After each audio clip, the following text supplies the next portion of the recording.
Welcome to my channel the Sourav সে। আজকে আবার একটা ব্র্যান্ড নিউ ব্লগ নিয়ে তোমাদের কাছে চলে এসেছি। ব্র্যান্ড নিউ একটা ট্রেন জার্নি হবে আজকে। ট্রেন জার্নিটা হবে, আছি এখন দীঘার জগন্নাথ মন্দিরে। তাই জগন্নাথ দেবের আশীর্বাদ নিয়েই কিন্তু আজকের এই ব্লগটা শুরু করছি। আজকের এই ট্রেনটা কিন্তু, যে ট্রেনটার কথা বলছি, 15721 পাহাড়িয়া এক্সপ্রেস, যেটা দীঘার থেকে ছেড়ে যায় হচ্ছে নিউ জলপাইগুড়ি। মেদিনীপুর সহ দক্ষিণবঙ্গের প্রত্যেকটা মানুষের কাছে, যারা আমরা উত্তরবঙ্গ যেতে চাই, তাদের কাছে কিন্তু একটা LHB কোচযুক্ত রেক নতুন প্রাপ্য হলো, এবং সেটা কালকে গত 26শে সেপ্টেম্বর NGP থেকে রওনা দিয়ে আজকে দীঘায় সকালবেলা পৌঁছেছে, এবং এখন দীঘার থেকে রওনা দিয়ে যাবে হচ্ছে সোজা NGP। তার মাঝখানে রাত্রি 9:30 এসে 9:30 গিয়ে পৌঁছাবে হচ্ছে হাওড়া জংশন স্টেশনে। এখান থেকে ছাড়বে বিকেল 5টার সময়। টোটাল 776 কিলোমিটারের জার্নি, 15টা হল্ট রয়েছে। এই ট্রেনটা কিন্তু মানে কি বলবো, তোমরা যদি দিনের দিন দীঘা এসে ফিরে যেতে চাও, দীঘায় আসার জন্য কিন্তু একটা সুন্দর ট্রেন কিন্তু এই ট্রেনটা। সকালবেলা 7টার সময় তোমরা চলে আসলে, এসে জগন্নাথ দর্শন করে, আমার পিছনেই জগন্নাথ মন্দির রয়েছে, জগন্নাথ দর্শন করে দুপুরবেলা মহাভোগকে তোমরা কিন্তু সোজা চলে যেতে পারবে বিকেলবেলা 5টার সময় ট্রেনে করে হাওড়া পৌঁছে যেতে পারবে। তো আজকের জার্নিতে আবার চলো সোজা দেখা হচ্ছে দীঘা স্টেশনে। দীঘা স্টেশনে গিয়ে তোমাদেরকে কোচের ফুল ডিটেলস, ফুল জার্নিটা দেখাবো, এবং কোচের ইন্টেরিয়ার এবং নতুন একটা ট্রেনের যা যা দেখাতে হয় সেই পুরোটাই দেখাবো। হাওড়া থেকে বা শিয়ালদা, কলকাতা থেকে NGP পর্যন্ত কিন্তু জার্নি অনেকগুলো আমার চ্যানেলে আছে। তো আজকে দীঘার থেকে হাওড়া পর্যন্ত একটা জার্নি তোমাদের জন্য থাকছে। আজকে 27শে সেপ্টেম্বর 2025 এই LHB রেকের first journey Digha to Howrah যাবো। আমি আপ ট্রেনে জার্নি করব। তোমাদের আপ ট্রেনের টাইম টেবিলটাই একটু এখান থেকেই বলে দিই জগন্নাথ মন্দির থেকে। সেটা হচ্ছে, এখান থেকে ট্রেনটা ছাড়বে বিকেল 5:05, হাওড়ায় পৌঁছাবে রাত 9:30টার সময়, এবং মালদায় পৌঁছাবে ভোর 3:50। আর তোমার সকালবেলা 9:20 পৌঁছাবে NGPতে।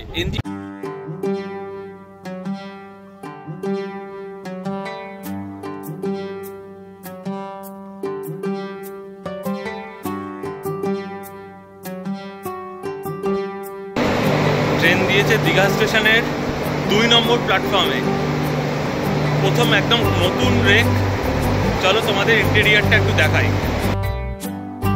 চলো প্রথমে আমরা দেখে নিই AC ফার্স্ট ক্লাসের কূপ। এটা হচ্ছে AC ফার্স্ট ক্লাসের কূপ। এখানে দুটো থাকে বার্থ। এখানে তোমরা আরামে একটা লাক্সারিয়াস ট্রাভেল কিন্তু করতে পারো। এরপরে তোমাদেরকে দেখাই, চলো এসির একটা কেবিন। এটা হচ্ছে 4টে বার্থওয়ালা একটা কেবিন। এখানে বেড লাইট আছে, দুটো করে চার্জার রয়েছে, এদিকেও দুটো চার্জার, বেড লাইট। ওঠার জন্য কিন্তু এখানে রয়েছে সিঁড়ি, এই যে উপরে ওঠার সিঁড়ি। এটা হচ্ছে ফার্স্ট ক্লাস। এই AC 2 টায়ার, এই হচ্ছে AC 2 টায়ার, দেখে নাও। AC 2 টায়ারও রিডিং ল্যাম্প রয়েছে, দুটো চার্জার রয়েছে। এপাশে কিন্তু এই যে 1-1-1-1 এরকম সিটিং থাকে, আর এই পাশে থাকে দুটো। আর এদিকেও কিন্তু চার্জার, নিচেরটায় আছে, উপরেরটায় কিন্তু উপরেও চার্জার আছে। সো এই হচ্ছে গিয়ে তোমার 2 টায়ার এসির যে কোচের যে ইন্টেরিয়ারটা, সেটা তোমাদেরকে দেখালাম। এটা হচ্ছে 2 টায়ার এসি। এখানে 2 টায়ারে কিন্তু এই যে পর্দাটা থাকে, এটা কিন্তু 3 টায়ারে থাকে না। চলো তোমাদের 3 টায়ারেও দেখাবো। 3 টায়ার এসি, 3 টায়ার এসি তোমার ভিতরটা দেখিয়ে দিই। এখানে 3টে করে সিট আছে, 3টে করে বেড আছে, 1, 2, 3টে, লোয়ার, মিডিল, আপার। আর এখানে চার্জিং পয়েন্ট, রিডিং ল্যাম্প, এপাশে দুটো চার্জার, এপাশে দুটো চার্জার, চার্জারের ভরে রয়েছে পুরো। এপাশেও কিন্তু নিচে একটা, উপরে একটা। এই হচ্ছে 3 টায়ার এসি। 3 টায়ার এসির ফুল ডেসক্রিপশন দিলাম।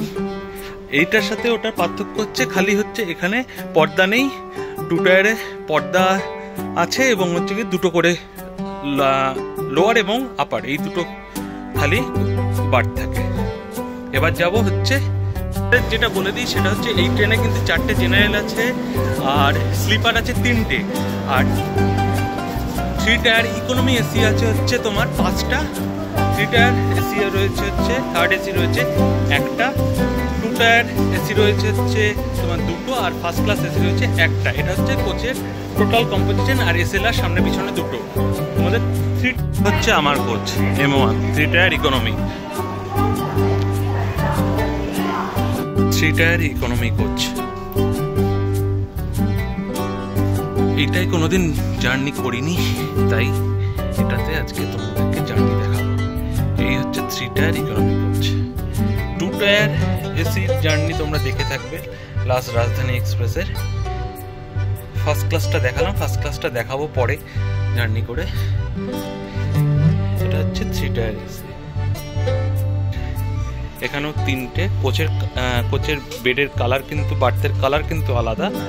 এখানে এই একটা চার্জার, এখানে একটা চার্জার রয়েছে, এখানে নাইট ল্যাম্প রয়েছে, মানে বেড ল্যাম্প রয়েছে, এটাও তাই, রিডিং ল্যাম্প, এটা উপরেও রিডিং ল্যাম্প রয়েছে। আর এইদিকে কিন্তু চার্জার দেখো, এইদিকে কিন্তু স্লিপারগুলো যেমন এই যে পোর্শনগুলো না, এগুলো একদম সমান সমান থাকে। এখানে কিন্তু হাইট এবং লেন্থ এবং ব্রেথ দুটোই কিন্তু এখানে একটু একটু করে ছোট করা রয়েছে, তার জন্য কিন্তু এগুলো মানে একটা অ্যাডজাস্ট হয়নি এরকম। প্রত্যেকটা 3 টায়ার এসিতেই কিন্তু এরকম, 3 টায়ার এসি ইকোনমিতে কিন্তু এরকম এরকম সিঁড়ি রয়েছে। আর এই বার্থগুলো কিন্তু একটু এরকম সাইড পরপর সরতে সরতে গিয়ে আবার লাস্টে গিয়ে অ্যাডজাস্ট হবে। এই হচ্ছে 3 টায়ার ইকোনমি। আমাদেরকে দেখে স্লিপারটা অ্যাজ ইউজুয়াল রয়েছে একই রকম, এখানে এমন কিছু পার্থক্য নেই স্লিপারে। চার্জিং পয়েন্ট এখানে যেটা দেখার সেখানে 2টো রয়েছে, আর এর পাশেও কিন্তু নিচেই 2টো রয়েছে, উপরে কিন্তু চার্জিং পয়েন্ট নেই। এই হচ্ছে স্লিপার কোচ নিউ LHB রেকের। এখানে সবগুলো ক্লাসই কিন্তু তোমাদেরকে দেখালাম। এই 3 টায়ার ইকোনমিক কোচে কিন্তু আমার ফার্স্ট জার্নি, তো কেমন জার্নিটা হয় সেটা দেখবো। কারণ এখানে বার্থগুলো একটুখানি হলেও কিন্তু ছোট রয়েছে, মানে চওড়ার দিক থেকেও এবং লম্বার দিক থেকেও কিন্তু একটু ছোট রয়েছে। দেখা যাক কেমন কি অভিজ্ঞতা হয়, তোমাদেরকে জার্নি শেষে জানাবো।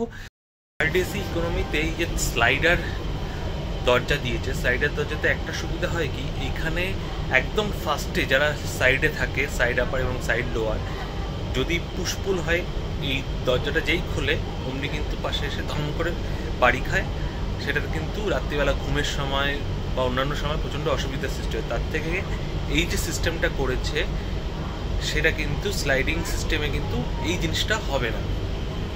হেল্পলাইন নাম্বার দেওয়া রয়েছে ফর ক্লিনিং, তারপরে বেডরোল এবং ওয়াটারিং মেনটেন্যান্সের জন্য এবং অন্যান্য বিভিন্ন জিনিসের জন্য, যেমন এসি। এই দেখো, এটা হচ্ছে কিন্তু রিডিং ল্যাম্প, এটা রাত্রিবেলা জ্বালিয়ে বেশ সুন্দরভাবে গল্পের বই পড়া যাবে।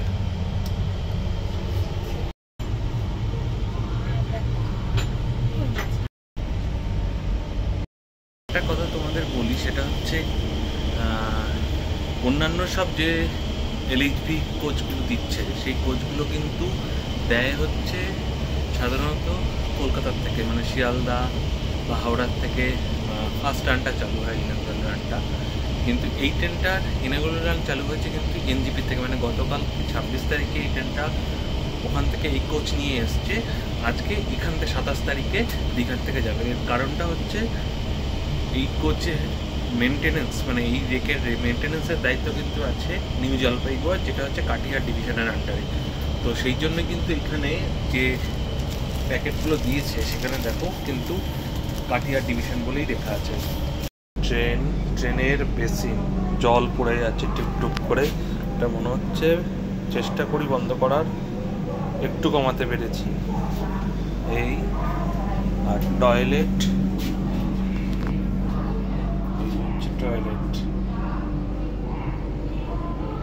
খুব নতুন যে কোচ সেটা নয়, ঠিক আছে। এটা হচ্ছে ওয়েস্টার্ন গেল, এবার হচ্ছে ইন্ডিয়ানটা দেখাই তোমাদেরকে। ইন্ডিয়ান হচ্ছে এই হচ্ছে বাথরুম। কিন্তু জেট স্প্রেও দেওয়া রয়েছে, কলও রয়েছে প্লাস জেট স্প্রেও রয়েছে, এটা একটা ভালো জিনিস। ট্রেনের মধ্যে কিন্তু ফায়ার অ্যালার্মও ছিল। বিকেল সময় ঘড়িতে 5:05 ট্রেন ছাড়লো সমুদ্র সৈকত নগরী দীঘার থেকে পাহাড়ের পাদদেশের নগরী নিউ জলপাইগুড়ির উদ্দেশ্যে।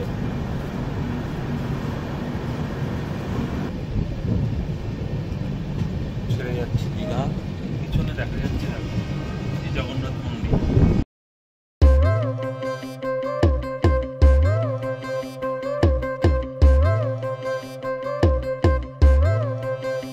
যদি তোর ডাক শুনে কেউ না আসে তবে একলা চলো রে। যদি তোর ডাক শুনে কেউ না আসে তবে একলা চলো রে। একলা চলো, একলা চলো, একলা চলো, একলা চলো রে। একলা চলো, একলা চলো, একলা চলো, একলা চলো রে। যদি তোর ডাক শুনে কেউ না আসে তবে একলা চলো রে। যদি তোর ডাক শুনে কেউ না আসে তবে একলা চলো রে।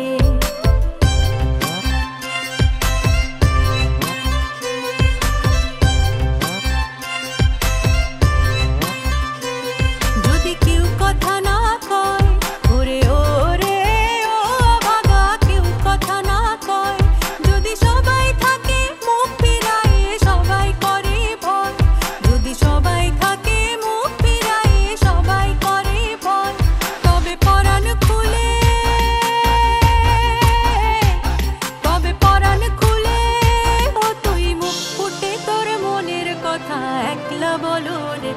ও তুই মুখ ফুটে তোর মনের কথা একলা বলো রে। যদি তোর ডাক শুনে কেউ না আসে তবে একলা চলো রে। যদি তোর ডাক শুনে কেউ না আসে তবে একলা চলো রে।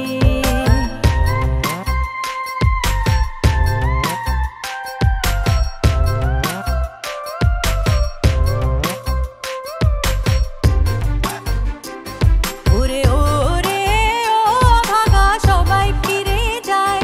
যদি গহন পথে যাবার কালে কেউ ফিরে না চায়। যদি গহন পথে যাবার কালে কেউ ফিরে না চায় তবে পথের কাঁটা, তবে পথের কাঁটা ও তুই রক্ত মাখা চরণ তলে একলা দলো রে। ও তুই রক্ত মাখা চরণ তলে একলা দলো রে। যদি তোর ডাক শুনে কেউ না আসে তবে একলা চলো রে। যদি তোর ডাক শুনে কেউ না আসে তবে একলা চলো রে।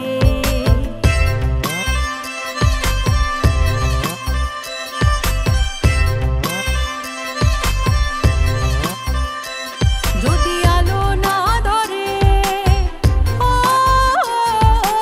আলো না ধরে, ওরে ওরে ও ভাগা আলো না ধরে। যদি ঝড় বাদলে,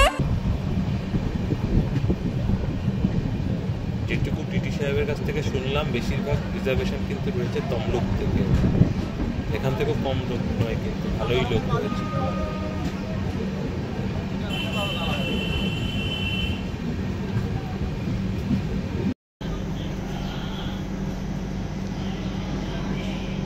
ট্রেন ছাড়লো কাঁথি স্টেশন 5:38 ঘড়িতে।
এবং 17খানা হল্ট টোটাল। আর 779 কিলোমিটার যেতে এই ট্রেনের সময় লাগবে প্রায় 16 ঘন্টা 15 মিনিট মতো। আর ট্রেনের ম্যাক্সিমাম পারমিসিবল স্পিড হচ্ছে 110 কিলোমিটার পার আওয়ার এবং অ্যাভারেজ স্পিড হচ্ছে 48 কিলোমিটার পার আওয়ার। এর কোচ কম্পোজিশনটা তোমাদের আরেকবার বলে দিই, সেটা হচ্ছে দীঘা থেকে যখন ছাড়ছে হাওড়ার দিকে তখন ট্রেনের সামনের দিকে থাকছে 4টে জেনারেল এসএলআর প্রথমে, তারপরে হচ্ছে 4টে জেনারেল, তারপরে হচ্ছে 3টে স্লিপার কোচ, 5টা হচ্ছে 3 টায়ার এসি, 3 টায়ার এসি এটা ইকোনমি ক্লাস, তারপরে হচ্ছে 3 টায়ার এসি একটা, তারপরে 2টো হচ্ছে 2 টায়ার এসি, একটা হচ্ছে ফার্স্ট ক্লাস এসি। এটা হচ্ছে দীঘা থেকে হাওড়া পর্যন্ত যখন যাবে। তারপর হাওড়ার থেকে যখন ট্রেন আবার এনজিপির দিকে যাবে তখন কিন্তু ঠিক উল্টো হয়ে যাবে, তখন কিন্তু প্রথমে থাকবে হচ্ছে ফার্স্ট ক্লাস এসি, তারপরে হচ্ছে দুটো হচ্ছে 2 টায়ার এসি, তারপরে একটা 3 টায়ার এসি, তারপর 5টা 3 টায়ার ইকোনমিক ক্লাস।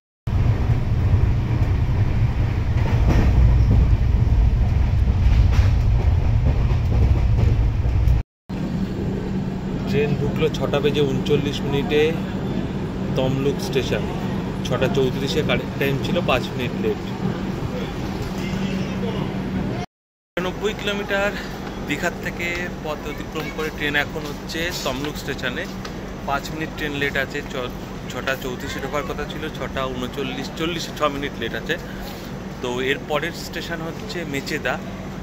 মেচেদাতে মেন লাইনের সাথে কিন্তু যোগ হবে, তারপরে কিন্তু মেচেদার আগে তোমার কান্ডারি এক্সপ্রেসের সাথে ক্রসিং আছে, আর মেচেদার পরে গিয়ে কিন্তু আরও কয়েকটা ট্রেনের সাথে ক্রসিং আছে। ট্রেনের অন হয়ে গেছে, উঠছি ট্রেনে।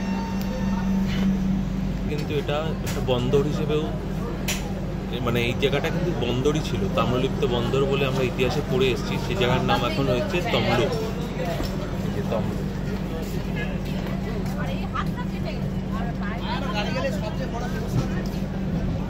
এত লোক জেনারেলে ছিল, কিন্তু জেনারেলে কিন্তু ওখান থেকে দীঘার থেকে লোকাল লোক প্রচুর ওঠে এই তমলুক মেচেদা এইসব জায়গাতে কিন্তু নেমে যায়। এরপরে ট্রেন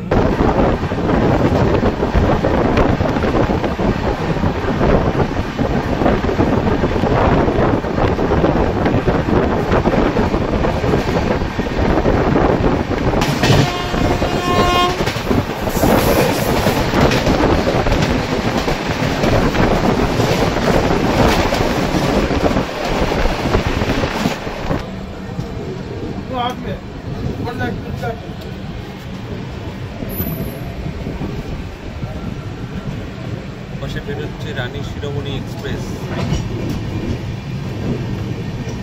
18009 হাওড়া থেকে আদ্রা। ট্রেন ঢুকলো মেচেদা 7টা বেজে 22 মিনিট। সময় 7টা বেজে 23 মিনিট। ট্রেন এসে পৌঁছালো মেচেদা স্টেশনে, 127 কিলোমিটার দীঘার থেকে। তো এখানে ট্রেন পৌঁছানোর কথা ছিল 7টা বেজে 13 মিনিটে, তো 10 মিনিট ট্রেন লেট আছে। আর এখানে 2 মিনিটের হল্ট আছে। নেক্সট স্টেশন হচ্ছে বাগনান, আর বাগনানের মধ্যে জগন্নাথ এক্সপ্রেসের সাথে ক্রসিং হতে পারে, তো দেখা যাক সেটা হয় কিনা। দেখ, ট্রেন ছাড়লো মেচেদা স্টেশন 7টা বেজে 25 মিনিট। 10 মিনিট ট্রেন আপাতত লেট আছে।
পৌঁছালো বাগনানে, এখানে 10 মিনিট ট্রেন লেট আছে। পরের স্টেশন হচ্ছে উলুবেড়িয়া।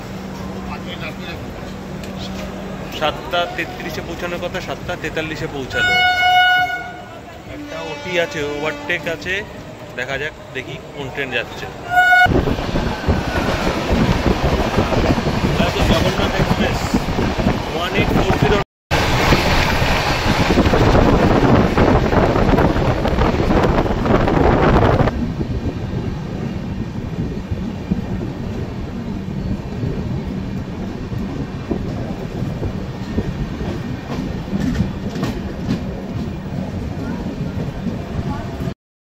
কিলোমিটার পথ অতিক্রম করে ট্রেন এখন উলুবেড়িয়া স্টেশনে। এখানে 7:50-এ ঢোকার কথা ছিল, এখন বাজে 7:55। 5 মিনিট ট্রেন লেট আছে।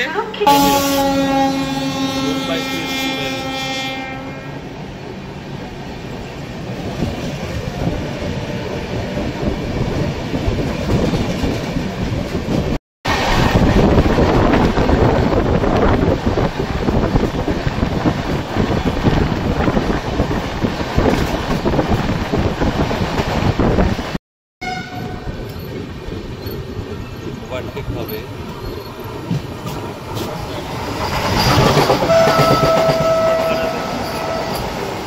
হাওড়া বন্দে ভারত,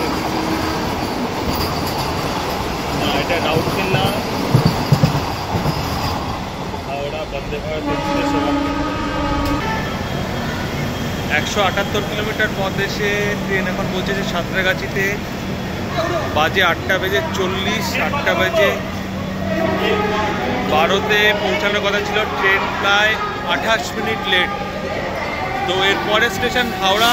হাওড়াতে কিন্তু এই ট্রেনে প্রচুর প্রেশার হবে, কারণ পুজো শুরু। পুজোর কিন্তু রিজার্ভেশন পুরো ফুল। রিগ্রেট আসছিল এই ট্রেনে। তো হাওড়া স্টেশনে কিন্তু প্রচুর ভিড় হবে। এই হাওড়া স্টেশন এখান থেকে পুরো ফুল হয়ে যাবে। হাওড়া স্টেশনে থেকে এই গাড়ি যত ফাঁকা আছে সমস্ত ফুল। गाड़ी संख्या 2280 Deepa Shalimar superfast express.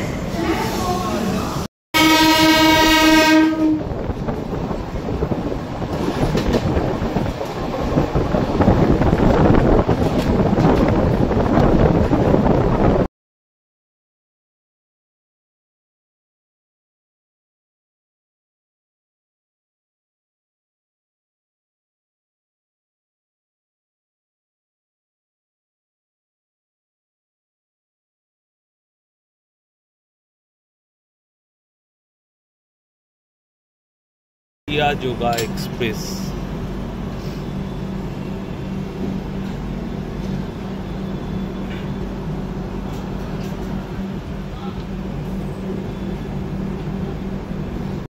Train খালি শান্টিং হয়ে যাচ্ছে, আমাদের গাড়ি দাঁড়িয়ে রয়েছে। এটা হচ্ছে নেতাজি এক্সপ্রেস, হাওড়া কালকা। হাওড়া কালকা নেতাজি এক্সপ্রেসের LHB পোস্টার।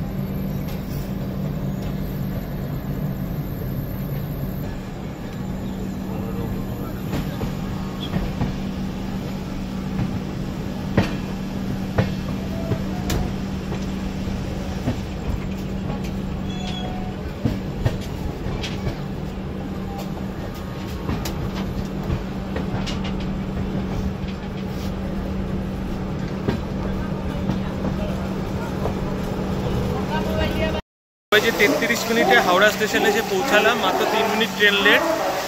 তো জার্নি খুব ভালোই হলো, এবং রিভিউ তোমাদেরকে পরের স্লাইডে দিয়ে দিচ্ছি, পরের ক্লিপে। আর ভিডিওটা ভালো লাগলে অবশ্যই কিন্তু সাবস্ক্রাইব করো, আর বন্ধুদের সাথে কিন্তু শেয়ার করো। এই ট্রেন এখান থেকে রাত্রি 10টার সময় হাওড়া স্টেশন থেকে ছেড়ে যাবে। কালকে সকাল 9:20 পৌঁছাবে হচ্ছে নিউ জলপাইগুড়ি স্টেশন। আজকের মতো এই ব্লগ আজকে এখানেই শেষ করছি। দেখাচ্ছি আবার নতুন কোনো জায়গায়, নতুন কোনো ব্লগে, নতুন কোনো জার্নিতে। Tata, good bye. পুজোর ভিড়টা দেখো, পুজোর ছুটি হচ্ছে, পুজোর ছুটিতে নর্থ বেঙ্গলের ভিড়টা দেখো। আজকে পঞ্চমীর দিন থেকেই ভিড় শুরু হয়ে গেছে, কারণ ছুটি কিন্তু সব পড়ে গেছে। ভিডিওটা শেষ করে দিয়েছিলাম, কিন্তু এই ভিড়টা দেখে আবার ভিডিও অন না করে পারলাম না।